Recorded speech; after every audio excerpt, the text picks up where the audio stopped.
با درود به یکایک شما بینندگان عزیز، اینجا استودیوی مرکزی رادیو زودی است و من شعله گلخوجه در خدمت شما در برنامه خبری امروز 30 ینور این موضوعها را داریم. بازپرسی ادامه دارد. وکیل مدافع امروز با دلیر شریپوف ملاقات میکند. نزدیکان خبرنگار درباره سرنوشت او معلوماتی پورا ندارند.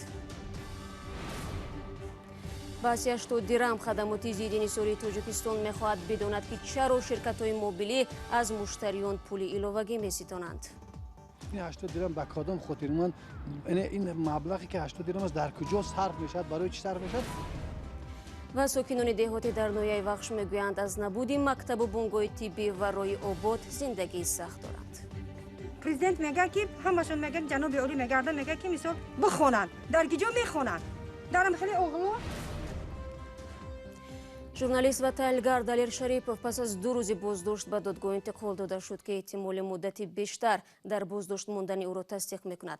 قرار است امروز ملاقاتی او با وکیل مدافعش صورت بگیرد. سازمان‌های ژورنالیستی و جامعه خبرنگاران تاجیکستان از شیوه برخورد مقامات با دلیر شریپوف اظهار نگرانی میکنند.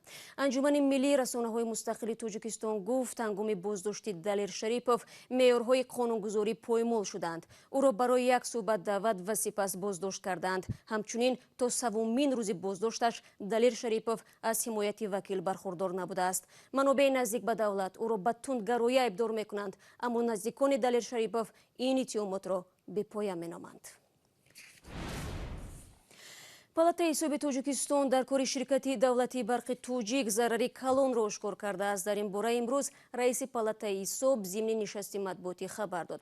برق توجیک یکی از شرکت‌های پرمشکل در تاجیکستان میباشد که پیوسته برای فعالیت ناشفاف و قرض‌هایش انتقاد می‌شود. به خاطر نجات شرکت همه ساله نرخ استفاده نیروی برق را برای ساکنان در کشور بلند می‌کنند، اما با این وجود وضع مالی برق توجیک بهبود نیافته است. مولا یوسفی و امردین اولیموف گزارش میدهند. از تحلیل‌های اشکار کرده شده برمی‌آید که یکی از سبب‌های نمایندگان پالاتای حساب تاجیکستان میگویند سنجش معین کرد که شرکت برق تاجیک فعالیتش را در 1.5 سال گذشته با بیش از 3 میلیارد سومانی ضرر جنبست کرده است. قرهخان چیله‌زاده رئیس پالاتای حساب روز 3 ینور ضمن نشست خبری گفت اودیتوران پالاتا سال گذشته فعالیت‌های مالی برق تاجیک بزرگترین شرکت انرژتیکی و دولتی تاجیکستان را سنجیدند. از نتیجه تحلیل معین گردید که شرکت فعالیت مالیوی خود را در سال 2018 با ضرر جنبست نموده است و نسبت به سال 2017 به مبلغ 208 میلیون سومانی ضرر زیاد نشان داده شد. مقامات در این نشست گفتند یکی از سبب‌های نااستواری وضع برق تاجیک اجرا نکردن عهدهداری مالیوی شرکت در نزد قرضداران و دیگر مؤسسه‌ها بوده است. بعد از سازوکارنامه قرضی گفتیم که در نزد وزارت مالیه بانک عمومی جهانی، بانک اقتصادی روز، بانک اروپایی تجهیز روز و امین مهلت دارند. قرض امتیازات هم هستند. تشکر با دقتتون. عین زمان به گفته رئیس پالاتای حساب در فعالیت برق تاجیک خراجات‌های غیرقانونی، اضافه نویسی در کارهای ساختمانی و تعمیر خط‌های انتقال را آشکار کردند. برای محاسبات نادرست و سوء استفاده از پول شرکت پرونده ها باز کرده به مقامات انتظامی سپردند. از جمله به پروکاتور ژنرالی جمهوری تاجیکستان 59 مواد به مبلغ 525 میلیون سومانی با اگنتی نظارت دولتی مالیوی و مبارزه با کروپسیای جمهوری تاجیکستان 37 مواد به مبلغ 3.4 میلیون سومانی ارسال کرده شد. برق تاجیک تا حال به اظهارات پالاتای حساب واکنش نکرده است، اما قبلا مسئولین برق تاجیک گفته بودند یک سبب اساسی با ضرر جنبست شدن کار شرکت آن است که آنها از نیروگاه‌های سنگتوده 1 و سنگتوده 2 برق را با قیمت بلندتر خریده با نرخ ارزانتر به اهالی می‌فروشند. محض این کار به گفته مسئولین برق تاجیک باعث می شود که کار شرکت با ضرر جنبست شود. شرکت برق تاجیک یگانه شرکتی است که بجز از ولایت بدخشان دیگر منطقه‌های تاجیکستان را با برق تامین می‌کند. این نهاد بارها از سوی کارشناسان برای ناشفاف بودن فعالیتش مورد انتقاد قرار گرفته است. مسئولین شرکت همیشه این انتقادها را رد کردند. رو می‌آوریم به موضوع دیگر. برای پیشگیری از گسترش ویروس نو در چین مقامات فروشی حیوانات وحشی در بازارها را موقتا منع کردند. ویروس نو که در شهر ووخان پیدا شد تا حال بیشتر از 130 نفر را کشته و هزاران تن دیگر را در چین و دیگر گوشه‌های جهان بیمار کرد. بار اول نیست که از بازار فروشی حیوانات وحشی بیماری نو و ناشناس به انسان سرایت می‌کند. به قول متخصصان احتمالاً باری آخر هم نخواهد بود. تایری سفر گزارش می‌دهد. این جانور گوشت شوربای کسی نشد چون مقامات چین امکان ندادند. آنها همچنین بازارهای فروش حیوانات وحشی را موقتا بستند. عین وضع سال 2002 بود. آن وقت در یک بازار فروش جانوران در جنوب چین ویروس سارس از گربه‌های وحشی به انسان سرایت کرد. 800 کس هلاک شد. بسیار مشوش کننده است که ما درس نمیگیریم و به مکان ظهور خطر اهمیت نمیدهیم. ویلیام کارش طبیب حیوانات و معاون رئیس سازمان حمایت از جانوران و محافظت از بیماری‌های سرایتی است. او میگوید بازار جانوران محیط مناسب برای گسترش بیماری است. البته همه جانوران بیمار نیستند و ویروس پهن نمی کنند. یک یا دو تاشون بیمارند و هر وقت آنها را به بازار پر از جانور میارند سرایت ویروسشان شروع می شود. عین کودکستان است که یک کودک بیمار می رود و بقیه بیماری او را به خانه میارند و به والدان می گذرانند. ویلیام کارش میگوید محض بازار جانوران جای ظهور بیماری‌های نو است چون حیوانات و میکروب‌های را جمع می‌آورند که معمولاً آمیخته نشدند. اینجا شرایط خوب برای سرایت میکروب‌ها به جانوران نو است. به این بازارها روزانه هزاران جانور می‌آورند و چنین بازارها در جهان بسیارند و میلیون‌ها مشتری دارند. در چنین حال شانس سرایت ویروس به انسان‌ها بسیار بلند است. به قول طبیب مردم گاه از ناچاری به این بازارها می آیند. مثلا وقت یخدان ندارند و می خواهند گوشت تازه بگیرند. وقتی جانور زنده را می بینید می گویید صحت است. کسی آن را از کوچه نیافته است و آن را گوشت پاکیزه گفته به شما نمی فروشد. سبب موجودیت بازار جانوران هم همین است ولی وضع تغییر می یابد. به قول ویلیام کارش سوپرمارکت ها جای بازار جانوران را می گیرند. شاید هر گونه جانوران را نمی فروشند ولی خطر سرایت ویروس از آنها بسیار کم است. بینندگان عزیز به توجه شما میرسونیم که به قول وزارت تندرستی تاجیکستان تا این لحظه هیچ حالت گرفتاری به این ویروس رو در کشور ثبت نکردند. مقامات تاجیک تا این دم برای پیشگیری از ورود ویروس خطرناک به کشور نظارت را در مرز شدت بخشیده پرواز هواپیماها را به منطقه چین قطع کردند. و حالا توجه کنید به یک خبر فوری. حالا خبر رسید که روزنامه‌نگار تاجیک دلیر شریپوف را برای 2 ماه به حبس پیشکی گرفتند. خدمات ضد انحصاری تاجیکستان از شرکت‌های موبیلی سبب گرفتن پرداخت هر ماه از مشتریان را سوال کرده است. شرکت‌های موبیلی 5 سال می شود از هر سیم کارت فعال حق معین می ستاند. قبلا قیمت اجاره رقم موبیلی چندان گران نبود و شرکت‌های موبیلی این پرداخت را از حساب درآمدهای خودشان جبران می‌کردند. ساکنان میگویند در بحث بین شرکت‌ها و خدمات علاقه قربانی هستند. سرویناز روح الله و افسانه اکبر شاه موضوع را ادامه میدهند. ساحه علاقه امروز که از ساحه شدگی هستی، ساحه علاقه موبیلی، ساحه هم در نوت جامعه شدگی. مقامات خدمات ضد انحصاری تاجیکستان با ارسال یک نامه از شرکت‌های موبیلی خواسته است سبب ستانیدن پول علاوگی یا پرداخت ابوننتی از مشتریان را شرح دهند. شرکت‌های موبیلی از سال 2015 از صاحبان هر یک سیم کارت هر ماه 80 درمی حق می‌گیرند. نماینده خدمات روز 29 ینور در نشست خبری در دوشنبه گفت ما علاقه مکتوب روان کردیم با همه شرکت‌های موبیلی وابسته به اساس نوتنی گرفتن انا همین 80 درم که اساس نوتنی انا همین را با ما پیشنهاد کرد.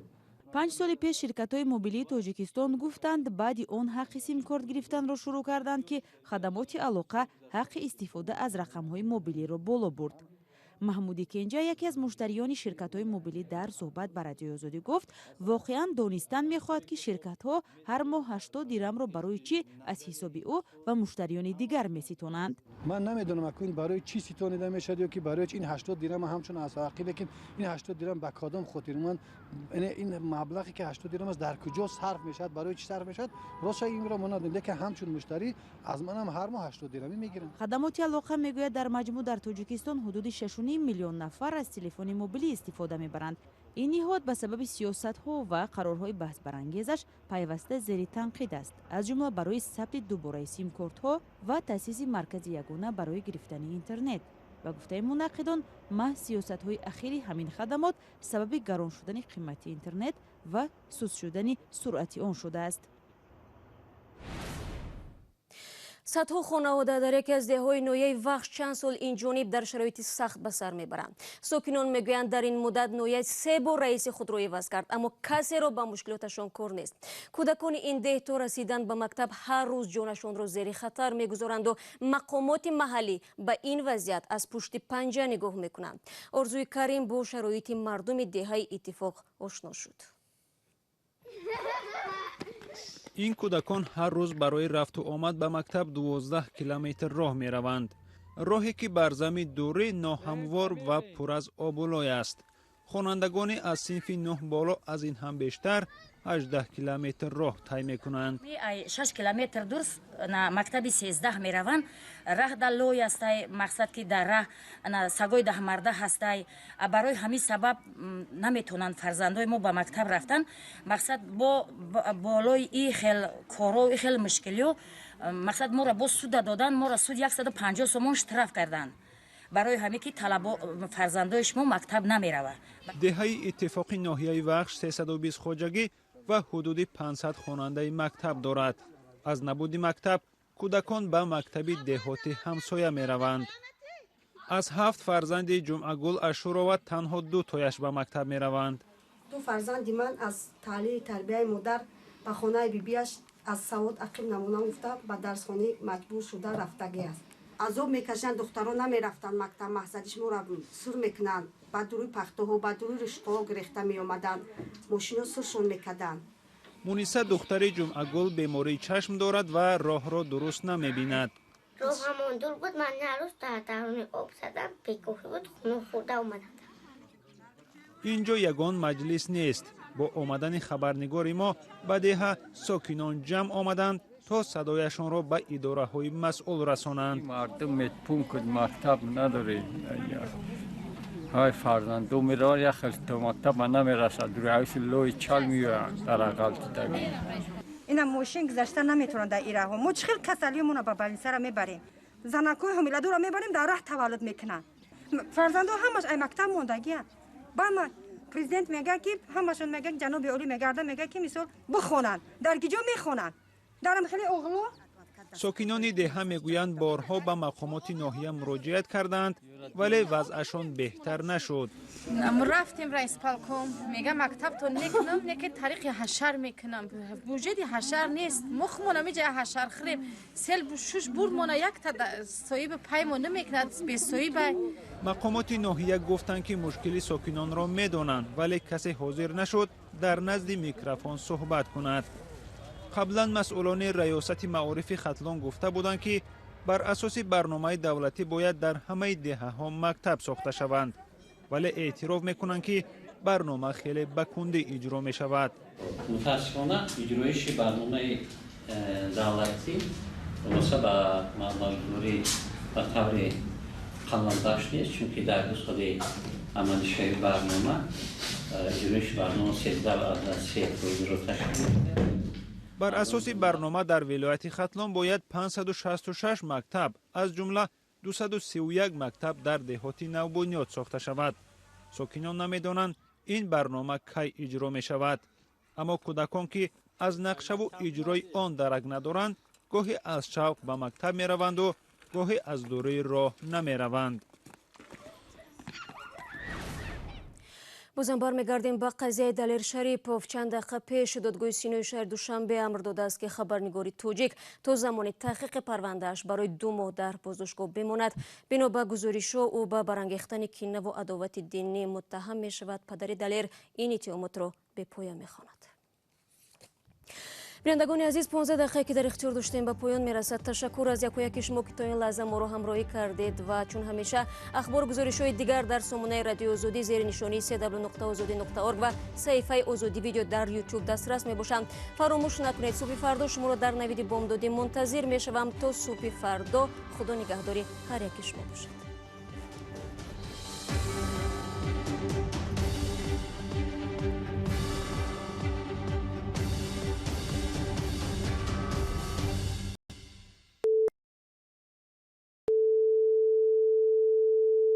This is Radio Free Europe,